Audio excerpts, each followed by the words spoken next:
Oui, si maintenant on passe donc à la solidarité et la cohésion sociale, en préambule, en rappelant effectivement que la commission est animée avec tous mes collègues dans les différentes dimensions qui sont évoquées dans les diapositives qui suivent, et je me permets de les remercier. Gwendoline Affilé, Jean-Marie Gouater, Mathieu Janvrin, Geneviève Le Tourneux, Jean-François Monnier, Yannick Nadessan, Cécile Papillon et Priscilla Zamor au titre d'un parallélisme des sujets au niveau métropolitain, mais aussi les 5 collègues des quartiers prioritaires de la ville, Marion Deniau, Xavier Desmaux, Christophe Fouillère, Ségolène Frisk et Béatrice Acny-Robin, mais aussi finalement bon nombre d'entre nous ici, parce que depuis 6-8 mois, les sujets nous font rencontrer les autres disciplines, dirais-je, ce qui nous permet de débattre. Et enfin, je tiens à le dire aussi, des discussions importantes avec les élus de l'opposition, avec qui j'ai pu échanger sur différents sujets, notamment me concernant directement. Je vais revenir donc effectivement sur les 19 millions et quelques qui sont dévolus à l'ensemble de la solidarité et de la cohésion sociale. Solidarité donc, avec effectivement, bien évidemment, vous vous en doutez, dans le contexte, mais pas seulement du tout, la question du soutien aux associations, mais aussi évidemment au pivot central de beaucoup d'actions qui est notre centre communal d'action sociale, avec cette année donc au budget prévisionnel 13 445 000 euros d'engagés pour l'ensemble des actions. Évidemment, ensemble des actions autour de tout ce qui se fait dans le cadre du CCAS, de l'accompagnement, les prestations facultatives, et beaucoup d'autres choses, mais aussi la mise à l'abri des exilés dans nos dispositifs, ainsi que dans les dispositifs associatifs dont on peut rappeler qu'ils sont évidemment accompagnés par la ville. Sur la partie insertion, et pour une part des actions qui vous sont présentées là, innovation sociale aussi, la question de la poursuite de l'inclusion numérique dans les espaces sociaux communs, sujet extrêmement important aux ramifications multiples pour à peu près toutes les actions d'ailleurs, social, le renouvellement du projet d'établissement du restaurant social Le Perdi qui est en cours. Évidemment, ça a été évoqué précédemment par notre collègue, la candidature à territoire zéro chômeur de longue durée qui avance et qui nécessite notre soutien entier en continu, d'autant plus que voilà, la période est clé pour les candidatures. Le lancement de la réflexion sur le revenu minimum garanti, dont vous imaginez bien que nous reviendrons avec des besoins plus conséquents que la somme allouée cette année dans le cadre du lancement de la réflexion.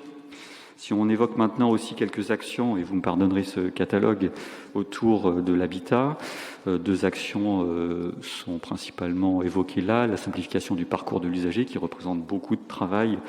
mais aussi, dans un cadre plus du futur, le développement des nouvelles formes d'habitat, plus légères, plus agiles, que souhaite construire et ensuite développer Mathieu Janvrin et toute l'équipe. Concernant Animal dans la ville, le lancement de la réflexion sur la charte autour de la condition animale qui va se faire sur cette année et qui est donc budgétée. Sur maintenant la partie santé, le soutien à l'ouverture du centre de santé du Blône, dont il ne vous a pas échappé qu'il vient